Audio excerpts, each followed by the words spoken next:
Hello there, welcome to this review of the Gomez Sim Industries Formula Pro Elite wheel I have here. I've had it now for about 2 weeks and I've been using it exclusively in all my official races, community races and everything you see on my YouTube and Twitch.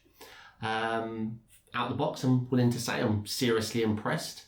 I've come from the Cube Controls Formula Pro to the Cube Controls CSX2, and both of those wheels I'm a big fan of. This was a pleasure to use. We'll get into the pros and cons later into the video. Let's just run through first of all. It's a hefty boy. I'm making sure I was ready and able to pick this up when I lifted it. Weighing at about 2,200 grams or just under 5 pounds, around 4.8 pounds. 5mm thick aluminium plate running across the front face, very strong, adds to that rigid feel. We'll get into more of that. Aluminium body. Now the standout feature, as you've probably noticed, I'm hoping it's coming across in the video, width to width, we're looking at 310mm, 31 centimeters, or just over 12 inches. Compared to any of the Formula rims I've used in the past, this is she's a big boy and heavy. Now obviously that's less important once it's mounted to your wheelbase of choice. And it's big in every conceivable way. It's thick, it's heavy, it's strong, it's well built. Now that's something I can assure you, there is no flex. I mean, there's no way I'm flexing a carbon fibre and aluminium anyway, but the way it's built feels very, feels really rigid and good. Now, as I say, I've been using this exclusively. Typically I race with gloves, but this compared to the Cube Controls, I'm not going to try and keep drawing comparisons, but obviously I used that rim a lot coming up to this.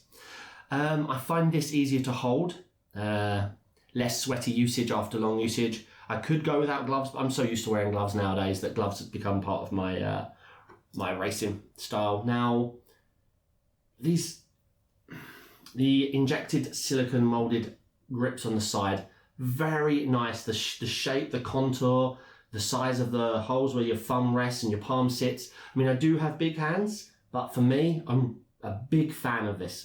Big fan of this. The initial thing when I went back to my Cube Controls was noticing how skinny and light the sidings felt. So you've probably noticed the screen up top. It's a USB-D 480 screen measuring at 4.3 inches. It uses SimHub to connect, but we'll get into that when I jump in the rig and I'll show you the kind of output you get on the screen and how the software can be configured. We have 10 momentary switches, 2, 4, 6, 8, 10. As far as my review goes, the weakest thing I find with the rim is the choice of the button tactility and the height of the button. I wish the button was a slightly more recessed, because I'm not sure if it comes across in the video, but the guards protecting the buttons are, I don't know, it's a tough call. I'm not sure the protective guards surrounding the button are actually any higher, which then just makes these protectors to avoid clicks kind of more aesthetic rather than functional. Also, I'm not sure if that's coming across on my mic, the buttons don't really have a tactile feel to them. Now, that's not saying they're bad. That's not saying you don't know when you've pressed them. No, that's true. I don't have a problem like that while racing. I wasn't not aware I'd pressed it or had any issues, but I wish there was more of a clunk or a click than there was just the mush. There's probably the loudest part of it is coming off the button. Now, it's fine. They're not backlit, but they do have this nice anodized color feel to them. So a glance down, identifying the color is no problem. But obviously coming from the Cube Controls, apologies for the constant comparisons, where some of these buttons are backlit and you get the color feel. It's quite nice, but plenty of buttons to get everything you need. You have these 5 rotary encoders as well. Now, I will say these are a step up to what I'm used to. I use iRacing, as you probably know, a heck of a lot. And these are the first rotary coders I noticed that when you map them to, say, brake bias or engine mapping, anything really, that the clicks, they each count. So if you go quite quickly and click 5 times, you get the 5 rotations. I notice on my Cube Control, for example, that the rotary encoder misses. You know, you have to do it slowly and with commitment. If you rush it round, you just get 2 clicks and a couple of misses, which can be frustrating. But obviously, I've grown used to just clicking with intention rather than sliding round. Whereas this was I liked these. You also have the funky switch here, which gives you the up, down, left, right, press in, and rotate both directions. It's, I think, sort of 7-way funky switch joystick, whatever you want to call it, the multi-direction joystick. It's good. It took me a bit of getting used to it being in the bottom middle, so it's not like you can use a thumb through it. It is a release, whereas I'm used to it even on, was it the G29 or a few rims I've used, it's more readily accessible. You can see the position here, and with the size of this wheel, it's not within a thumb reach, but not a problem. I got used to it really quickly. Just pointing anything I can out for you. The screen's bright. We'll get into that in a moment. The LED RPM lights, they're great. They're nice. They're actually out of the box. My first request was, how on earth do I lower the brightness of these? Which was fine. I lowered them to like 20% of what it was, but that's great. So it's there. Also, the fact it utilizes SimHub means you can, that's one thing I'm absolutely in love with the setup I've got at the moment, is I have, through SimHub, got the RPM lights to exactly match the car I'm driving. So whether that be the color or the amount of lights. So it might use only the middle 5-6 lights if you're in the Ferrari. It might go left to right or right to left, or come in from the center with the right colorations. And I love that. You just feel like you're in the car. That's a brilliant feature. So the model I've got has obviously the magnetic shifters and the dual clutch for the launch control, or just accessing your clutch on the back of your rim. The magnetic shifters. Now that's not something where I can put them up on tactility. These are probably the loudest and most tactile feel that I've used in a Formula rim. But I really do like them. There is serious intent with the movement. You feel it through your body when you shift.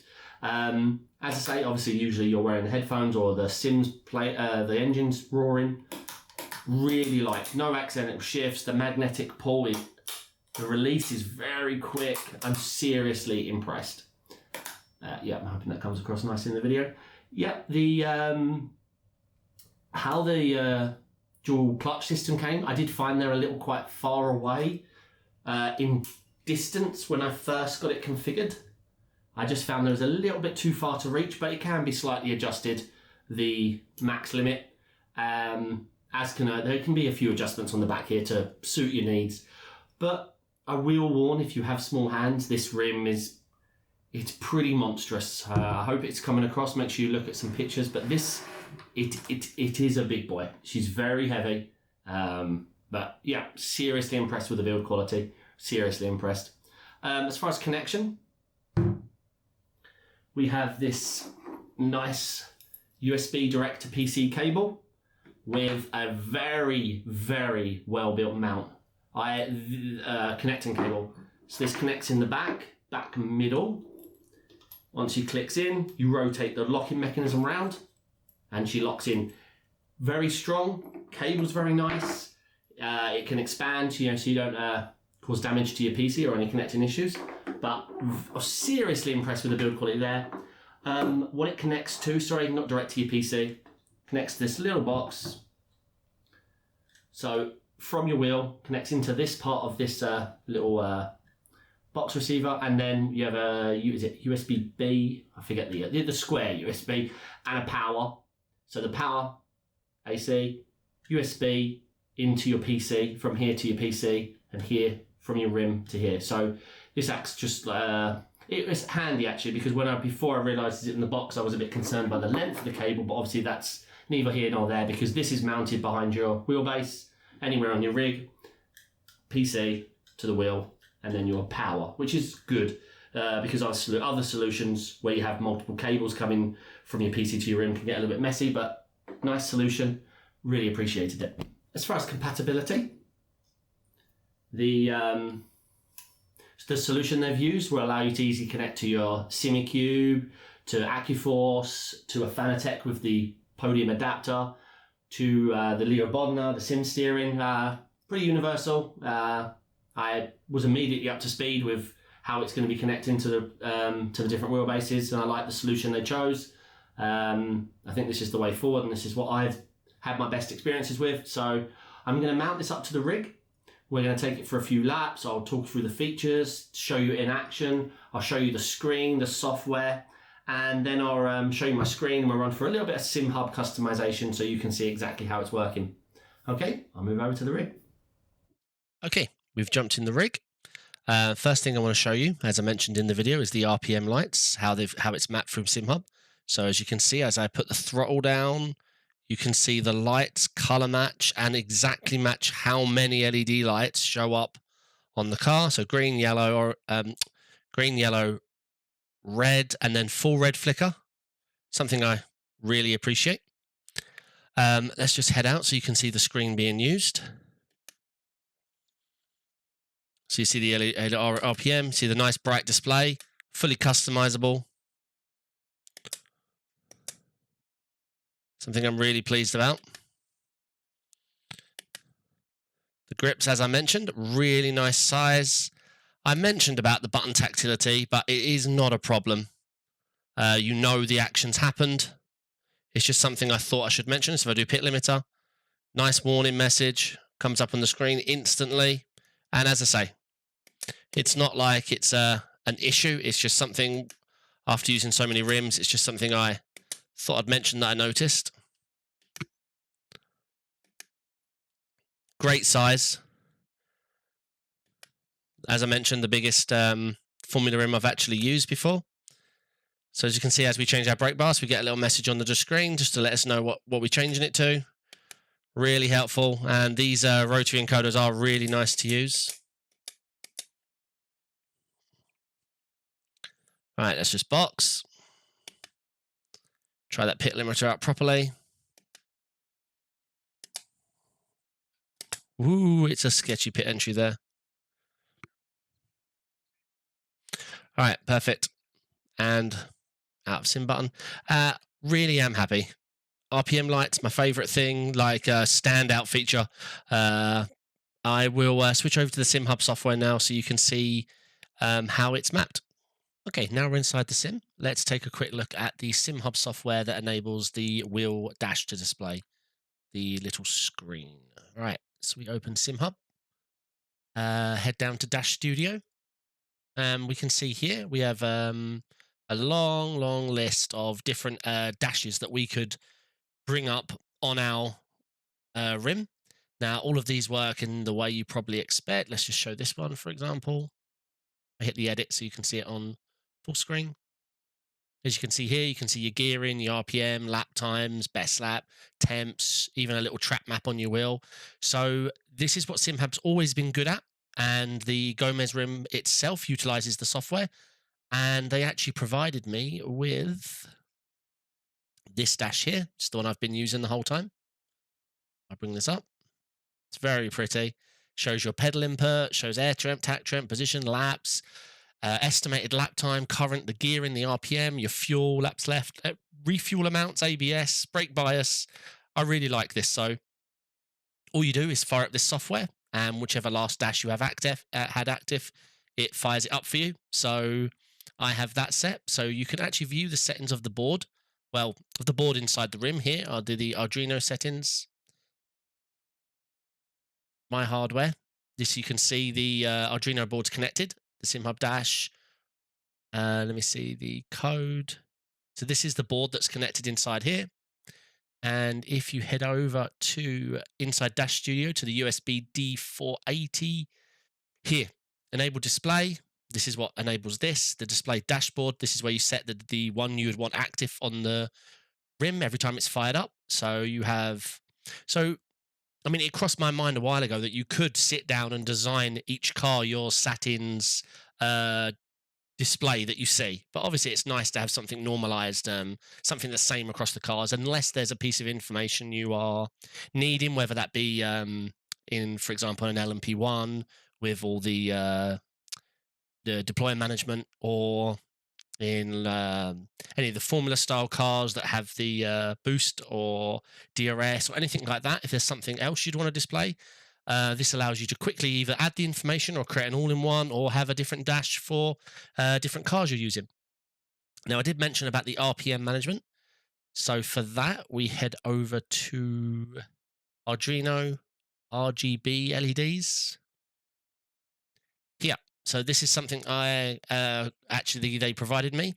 So we have a list of all the different types of cars. So let's find one I drive a lot, the Porsche RSR.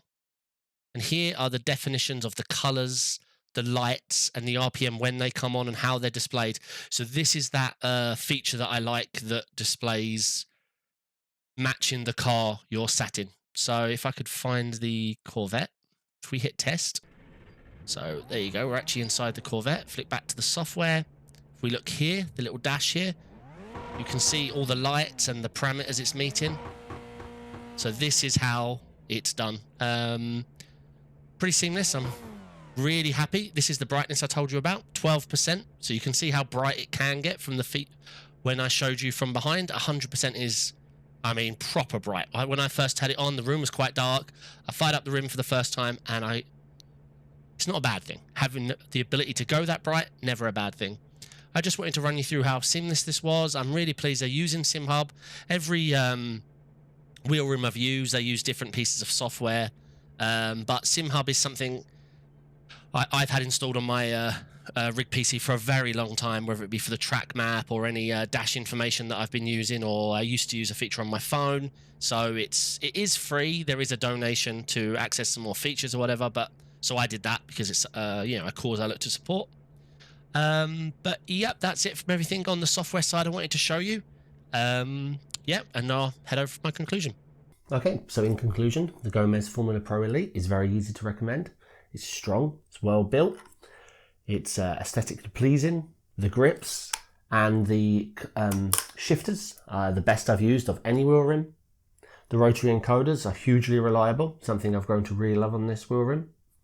Falling short, but this is just out of my favourites. The Moment 2 buttons and the dual clutch system is something I would need to get used to, but there's nothing wrong with it. As I say, overall, I'm very, very impressed. The compatibility is very easy. This is the system I enjoy the most out of all the systems I've tried for connecting it all to the different wheelbases. So this model here, $1,510 with the screen and the dual clutch system. Yeah, very good looking, very reliable, and very recommendable. All right, I hope you enjoyed this video.